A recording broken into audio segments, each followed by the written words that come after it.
Tá gravando.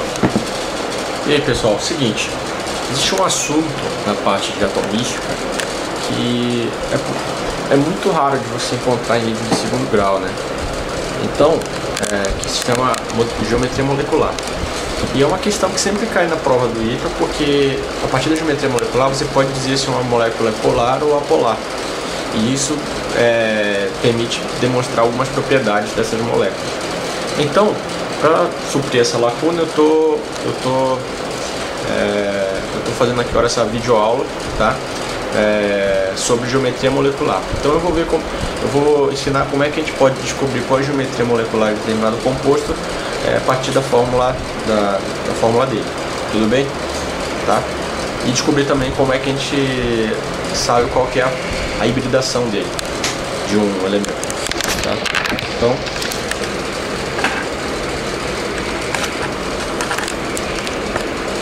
seguinte, a geometria molecular, né? A gente pode ter geometria molecular.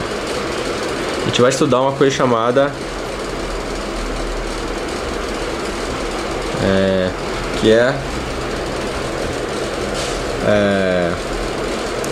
chama-se VSEPR, que é Valence Shaw Electrons per Repulsion, ou seja, a repulsão de pares de elétron da camada de valência, tá? Compartilhando da camada de valência.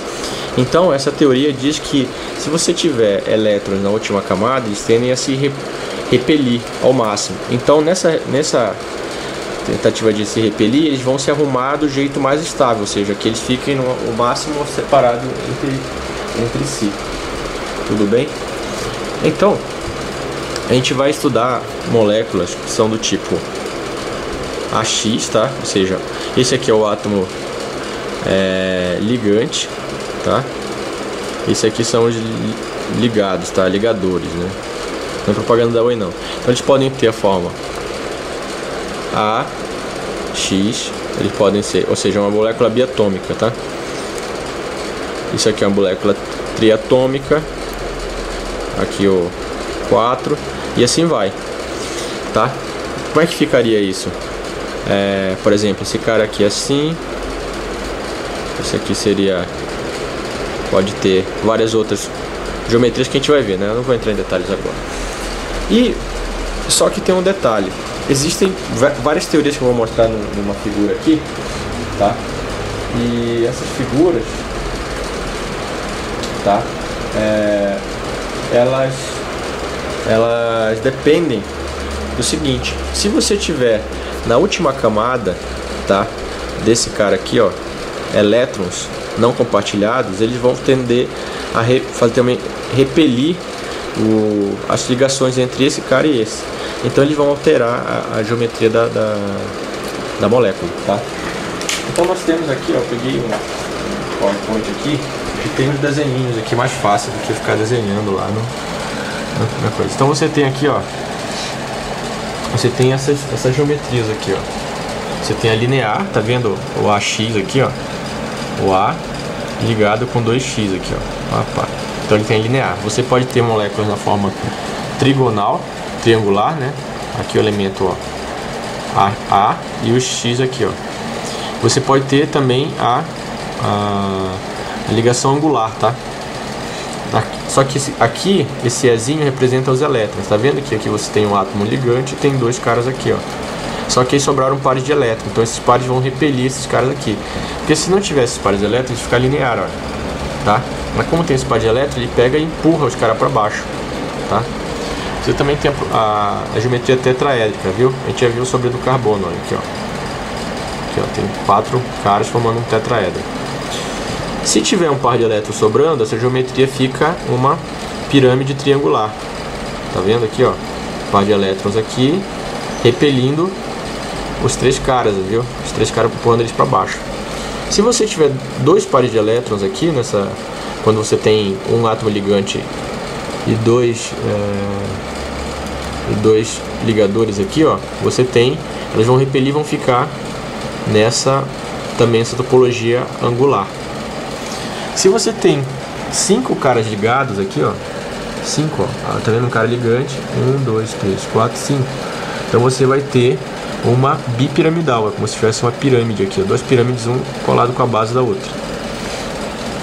Aqui você tem eu não entendi o nome desse cara aqui, tá?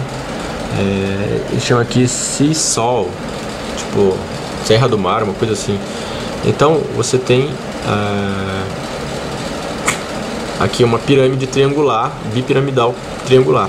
Tá vendo? Aqui tem formando uma pirâmide, aqui forma outra pirâmide. Se você tem dois pares de elétrons aqui, você vai ter uma formada de T, uma forma T, uma molécula de forma T. E se você tiver aqui três pares de elétrons, você vai ter uma linear, tá? Além disso, você vai ter você tem a possibilidade de ter uma octaédrica, que é aqui, ó. Tá vendo? Olha, tem 6 elementos ligados no átomo ligante. Se tiver um par de elétrons, você vai ter uma piramidal quadrada, tá? A base da pirâmide aqui, ó, é um quadrado. E se você tiver dois, você vai ter uma molécula quadrada planar, tá? Então tudo isso aqui a gente pode descobrir, né? Como é que a gente faz? Primeiramente a gente vai ter que achar a fórmula de Lewis, tá? A fórmula de Lewis, como é que a gente faz a fórmula de Lewis? Fórmula eletrônica de Lewis, né?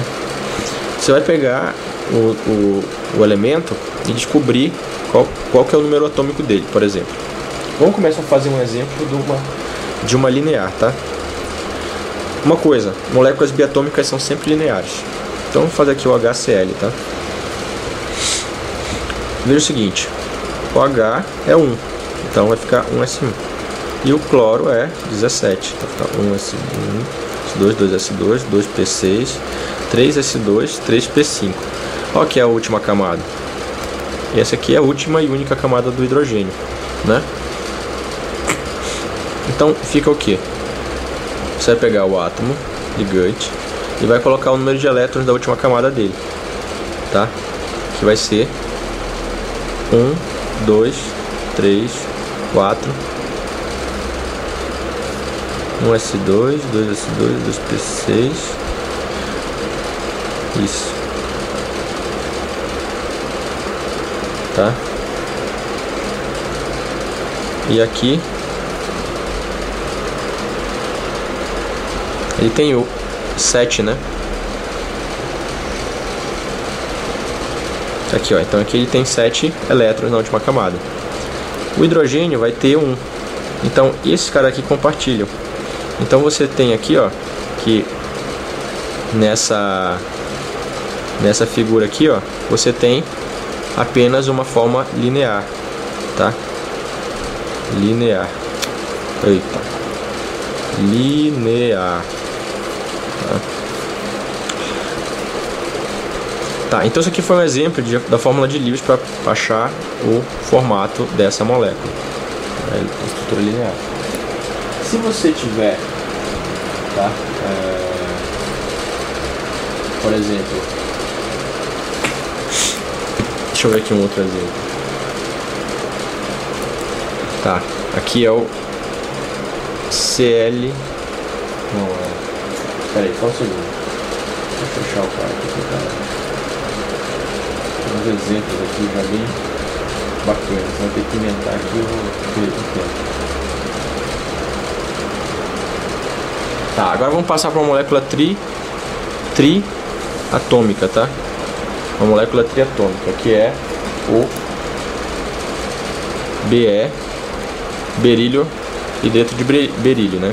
O berílio, ele tem esse formato aqui, ó, 1s2, 2s2, tá? Que ele é o 4. E o H é 1s1. A última camada dele é esse, a última camada desse cara aqui, ó. Então o que você faz? Opa, vai acabar esse vídeo aqui. Eu vou continuar no outro. Então, mas a gente sabe que ele tem 2 elétrons na última camada, né? E o hidrogênio também. Então você tem isso aqui. Não tem pares de elétrons, então ele fica linear, tá? Um abraço, tchau.